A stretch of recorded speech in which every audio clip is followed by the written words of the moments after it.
زنجیریں drama serial کے اگلی آنے والی قسطیں تو بہت ہی انٹرسٹنگ ہونے والی ہیں۔ جب سربلند خان گھر پہ خبر دیتا ہے کہ افسوسناک واقعہ ہو گیا ہے تو سب حیران پریشان ہو جاتے ہیں، اتنا کہ بی بی جان تو رونے لگ جاتی ہیں، کہتی ہیں کہ آخر کار کب وہ دن آئے گا کہ جب میرے گھر پہ خوشی آئے گی۔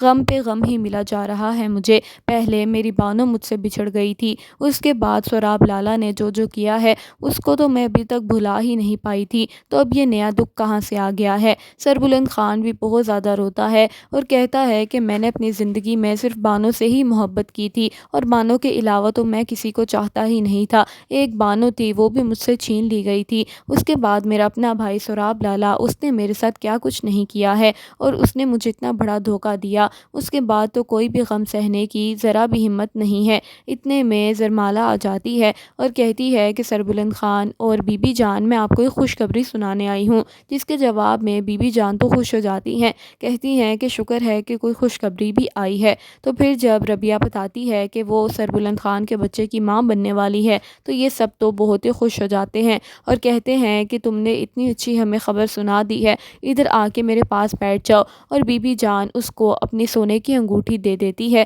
اور کہتی ہے کہ یہ آج سے تم پہنو گی کیونکہ تم نے مجھے بہت بڑی خوشخبری سنائی ہے۔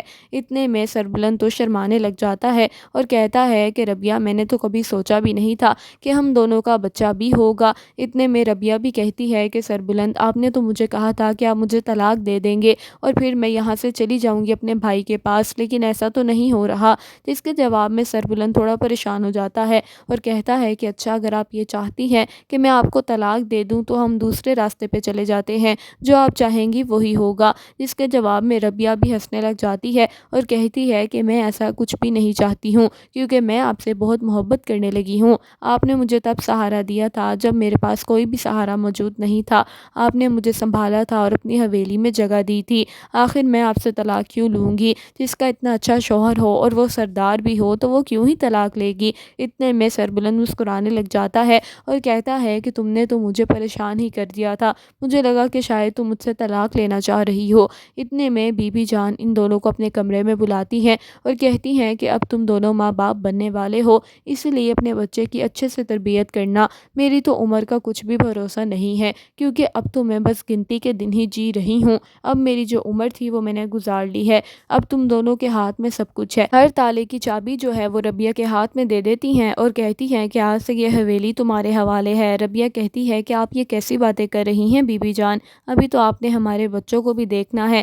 اتنے میں بی بی جان کہتی ہیں کہ میری ایسی طبیعت رہنے لگ گئی ہے کہ میں کسی پہ بھی بھروسہ اب نہیں کر سکتی ہوں، کیونکہ سب نے میرا یقین اعتبار توڑ دیا ہے۔ بس تم ہی تھی بیٹی جس نے مجھے سنبھالا اور میرا اعتبار قائم رہا، آگے بھی تم ہی اس حویلی کو سنبھالنا۔ آپ کی تمکنت کو سبسکرائب کر دیں۔ اللہ حافظ۔